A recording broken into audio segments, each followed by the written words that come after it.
首先大家好。有些人认为艺术和文学必须远离政治，但我认为文学无法置外于它所生长的土地。就此而言，文学本质上从来没有脱离政治。纵观台湾文学史，100年来，我们其实不断地在探问：台湾人想要什么样的未来？台湾人想要什么样的国家？时至今日，《台湾漫游录》也加入了探问这个问题的行列之一。Some people believe that art and literature must be kept far from politics, but I am of the belief that literature cannot be kept separate from the soil in which it has grown. In this sense, literature, on a fundamental level, cannot disentangle itself from politics. When surveying the modern history of Taiwan's literature, it is apparent that we writers have been asking the same questions for the past century. What kind of future do the people of Taiwan want? What kind of nation do the people of Taiwan want? Taiwan Travelogue, too, joins the long list of texts that investigate these inquiries. 台湾人历经殖民政权，面临侵略的威胁，在力量悬殊的强权面前，文学有力量吗？而我始终相信文学有力量。文学看似缓慢，但总是坚定行动。文学通常安静，却并不妨碍信念远播。翻译会造成时差，但可以跨越时间和空间的限制。我相信文学有力量，因为在思想的世界里，文学从来没有放弃坚守自我，也没有放弃与他人对话。Taiwan's people have endured multiple colonial regimes and faced threats of invasion. When confronted by geopolitical forces so much greater than our own, what use do we have for literature? But I, at least, have always believed that literature wields power. Literature appears slow, but it acts with steady resolve. It is often quiet, but manages to spread ideas far and wide. There may be a time lag between the writing of a work and the translation of it, but translation allows writing to transcend the limits of time and space. I believe in literature's power because, in the life of the mind, literature has never ceded ground nor given up on the dialogue between people. 谢谢国际布克奖，谢谢本书的译者金玲，谢谢促成我走到这里的每一个人。请让我将收尾这段话献给我的故土家乡台湾。台湾文学的100年探问，实际上是台湾人100年来对自由与平等的追求。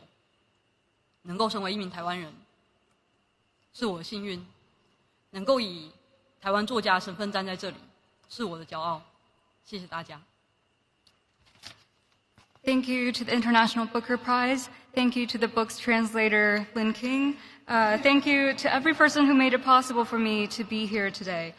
Finally, I would like to dedicate these closing words to my homeland, Taiwan. The centuries-old inquiry in Taiwan's literature is in fact the century-old pursuit of freedom and equality by Taiwan's people. I feel very fortunate to have been born Taiwanese.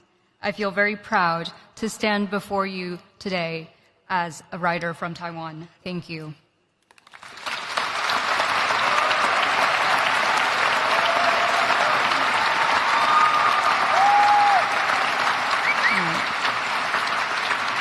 Sorry, but I've got words too.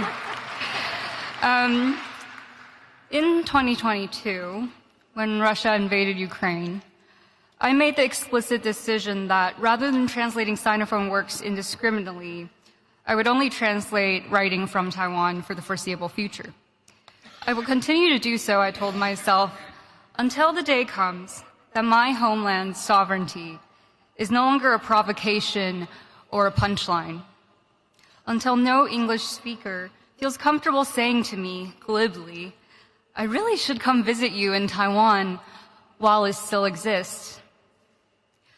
While translating Taiwan Travelogue, I knew I was taking big risks. I saw the project as an experimental challenge to the industry standard in Anglophone publishing that translation and translators are best when we are invisible. In this book, there are translators' footnotes, forwards, and afterwards, and 3 systems of pronunciation for the same written characters. The English edition, therefore, demands much attention and work from the reader, precisely because it refuses to simplify Taiwan's multilingual, multicultural, and multi-ethnic reality. As such, I thought the English Taiwan Travelogue would have a very small and very niche readership. Since its publication in the US in 2024, however, it has met with critical attention that none of us foresaw.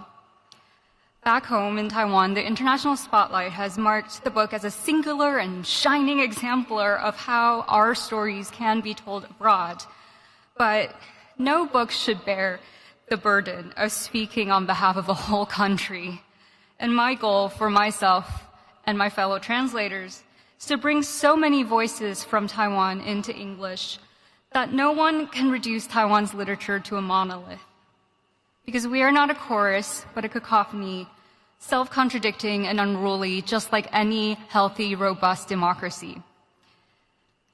I would like to thank our publishers, first Grey Wolf Press, especially the fearless Yuka Igarashi in the US, as well as Another Stories, our beloved home in the UK.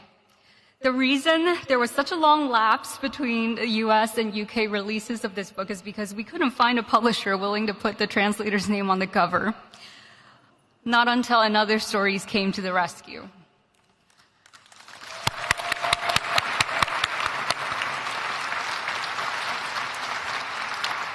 In the US, orange juice is sold with the options no pulp and with pulp. A few days ago, I learned that here in the UK, orange juice is either smooth or with juicy bits. I hope we can all start thinking of translation not as the pulp, but as the juicy bits, and proudly labeling it so on the carton.